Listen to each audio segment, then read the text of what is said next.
2024 में लोकसभा चुनाव होने हैं, जिसका अब समय कम बचा हुआ है। सभी राजनीतिक दल 2024 में होने वाले लोकसभा चुनाव जीतने के लिए सक्रिय हो गए हैं। वहीं कांग्रेस ने पार्टी को लोकसभा चुनाव में जीत दिलाने के लिए सम्मेलन करने शुरू कर दिए हैं। उत्तराखंड कांग्रेस के नेता उत्तराखंड के अलग अलग जगह जाकर पार्टी का प्रचार प्रसार कर रहे हैं। वहीं आज उधम सिंह नगर के काशीपुर में कांग्रेस ने कार्यकर्ता सम्मेलन का आयोजन किया, जिसमें कांग्रेस के प्रदेश अध्यक्ष करण महारा, प्रीतम सिंह, खटीमा विधायक भुवन कापड़ी, हल्द्वानी विधायक सुमित हृदयेश, कार्यक्रम के संयोजक जसपुर विधायक आदेश सिंह चौहान शामिल रहे। इस दौरान मीडिया से रूबरू होते हुए प्रदेश अध्यक्ष करण महारा ने कहा कि उद्यान विभाग घोटाला में बीजेपी के रानीखेत से विधायक प्रमोद नैनवाल के भाई का नाम सामने आया है। उन्होंने कहा कि मंत्री को लेनी चाहिए पूरी जिम्मेदारी। उन्होंने कहा कि उद्यान विभाग में हुए घोटाले को लेकर बीते रोज 26 अक्टूबर को उत्तराखंड हाईकोर्ट ने बड़ा फैसला लिया है।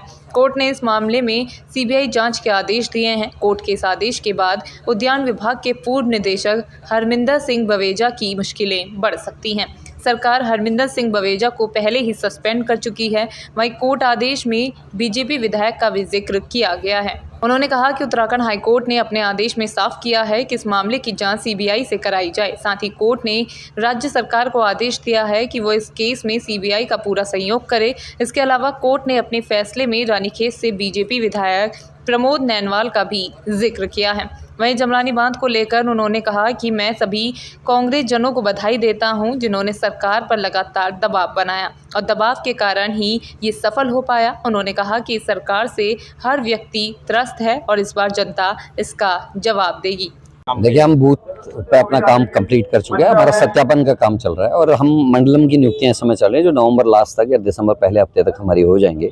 और 30 तारीख से जिला सम्मेलन शुरू है, जो हमारे गढ़वाल मंडल से हम शुरू कर रहे हैं। और आज काशीपुर में आदरणीय आदेश चौहान जी ने नैनीताल उधम सिंह नगर के सभी कार्यकर्ताओं को, वरिष्ठ जनों को बुलाया है और यहाँ कुछ चर्चा शुरू हुई है। शुरुआत है एक चुनाव की ओर की, और बहुत सारे ऐसे रीजन्स हैं जिसको लेकर हम लोग चुनाव में जाने वाले हैं। और कांग्रेस का आदमी इस समय लड़ने के लिए तैयार है, क्योंकि बीजेपी अकंठ भ्रष्टाचार में डूबी हुई है। अभी हाईकोर्ट से कल एक निर्देश हुआ है जिससे वो बात पुख्ता हो गई। 3 केसेस पिछले 1 साल में हाईकोर्ट के निर्देश पर सीबीआई की जांच हो गई है, जिसमें सब जगह बीजेपी का इन्वॉल्वमेंट है। और हम बीजेपी को एक्सपोज करने जा रहे हैं। इस बार 5 में से 5 सीटें कांग्रेस जीतेगी। मैं इसके लिए पूर्व मुख्यमंत्रियों को, कांग्रेस के लोगों को धन्यवाद देता हूँ। कांग्रेस के लोगों का जो दबाव था उसके आगे सरकार को झुकना पड़ा है। और इस समय तो बीजेपी वो सब कुछ करेगी जो पब्लिक को खुश करने की कोशिश है, लेकिन इतने सारों की 9 साल की चुप्पी बीजेपी को बताना पड़ेगी। 9 साल की, और घोषणाएं तो कई बार होगी। 2000 करोड़ की घोषणाएं आदरणीय मोदी जी 1.5 साल पहले करके गए थे, उसमें से पैसा आवंटित नहीं हुआ। काम शुरू होने दीजिए, मडू फोकेला फिर देखो। हाईकोर्ट से निर्देश हुआ है और निश्चित ही गंभीर विषय है। काश्तकार आंदोलन कर रहे थे, दीपक करकेदी जी ने आमरण अनशन भी किया था, हम लोगों ने भी कई बार उसमें पत्र लिखे, लेकिन गणेश जोशी जी और सरकार लगातार उसको दबा रही थी।